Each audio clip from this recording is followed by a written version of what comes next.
Honorable Haruna Iddrisu has come to respond on the ongoing social media trend where everybody was talking about this lady cutting her hair. There is an ongoing debate in social media about haircuts and size and length of hair in secondary schools. We will not tolerate it today. We will not tolerate it tomorrow. Now, for those of you who don't know, for some few days ago, over last week, SHS schools, they resumed and then the Form 1s were going to school. And now it is a tradition or it is a norm in Ghana that when you are going to SHS, whether you have a long hair, whatever it is, you have permed, you have braided, you have to trim your hair. You have to cut it. It is a norm. That is how it is. When I was even going to school, they did the same thing. Everybody, the girls, especially the girls, you trim your hair. Even if you have long hair, you cut. If you're a Rasta man, you cut everything unless you don't want to go to SHS, a government SHS in Ghana. You go to a private school and do what you want to do there. Now, so last week, a video of a girl was seen crying where her hair was being trimmed, and there was a whole lot of conversation around it where people were talking that actually we've passed this stage where you have to trim your hair before you go to school. Leave the girls, let them leave their hair, because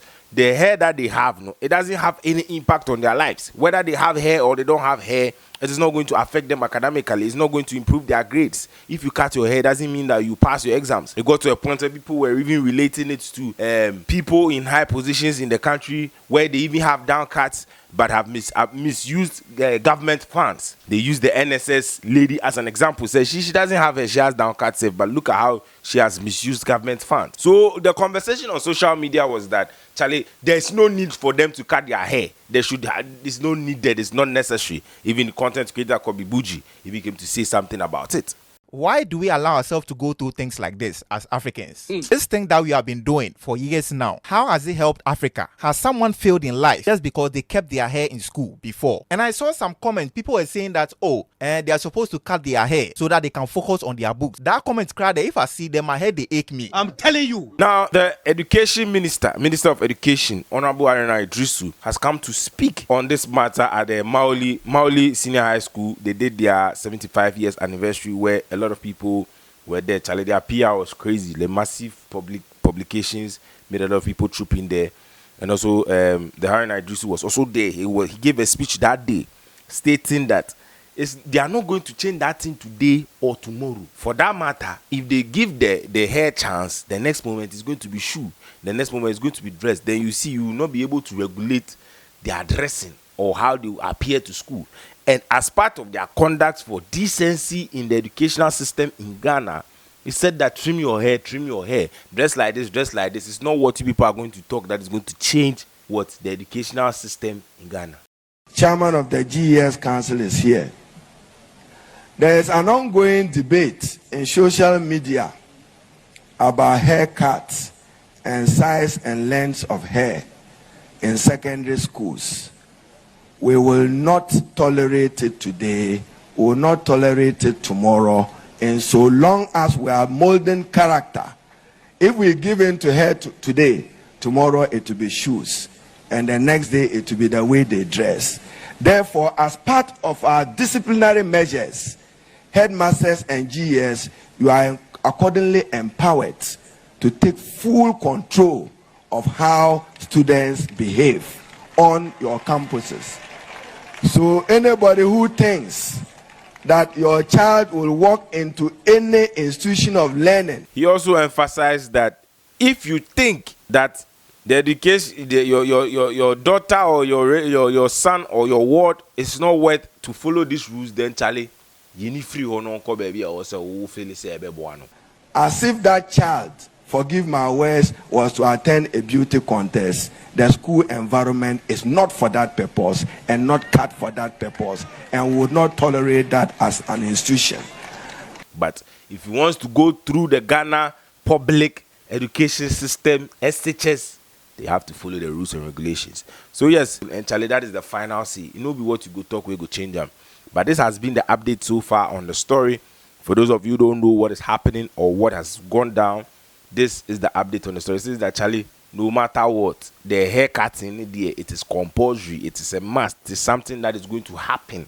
The enjoy will not stop. It's going to happen. Now, he also stated somewhere else that they said now Ghana, we are going to use our local dialects to teach in schools, which I believe it is a good initiative. So, Mr. President, in line with that and with your authority, I'm directing the Director General of the Ghana Education Service and the GES that from today, teacher use of mother tongue instruction is now compulsory in all Ghanaian schools.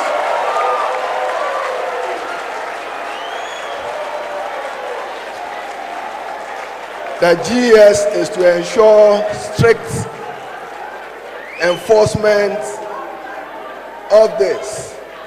That child, that Ghanaian child, was not born into an English family, but a proud Asante Akan family, and deserves to learn. It's a very beautiful thing that Ghanaians we should hold on to, because Charlie, this is what we fought independence for. The independence. No, this is the reason why we wanted our freedom.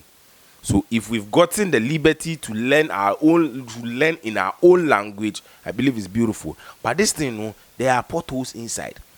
What if there's a student who understands only Ewe and the teacher too understands only Chi? How are they going to communicate to that Ewe student? So I believe, as the system is there, there's definitely going to be a way around it. There's definitely going to be a way we are going to find to solve this problem or this issue. But this is a bold move, this is a bold initiative, and I believe that, Charlie, this is the true definition of independence. We are being what? Independent. My name is Kwabena Liquid. This is what is trending this morning. Subscribe to this channel, turn on the post notification, follow us on all social media platforms so that when we post a video, you will get the notification. I love you guys. I'm out. Peace. Chairman of the GES Council is here. There is an ongoing debate in social media about haircuts and size and length of hair in secondary schools. We will not tolerate it today. We will not tolerate it tomorrow. And so long as we are molding character, if we give in to hair today, tomorrow it will be shoes. And the next day it will be the way they dress. Therefore, as part of our disciplinary measures, headmasters and GES, you are accordingly empowered to take full control of how students behave on your campuses.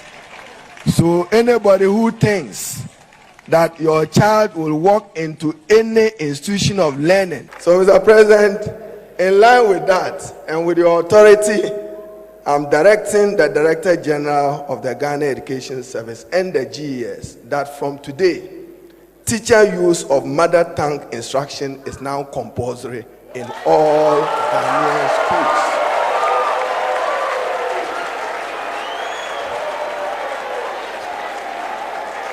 The GES is to ensure strict enforcement of this. That child, that Ghanaian child, was not born into an English family, but a proud Asante Akan family, and deserves to learn.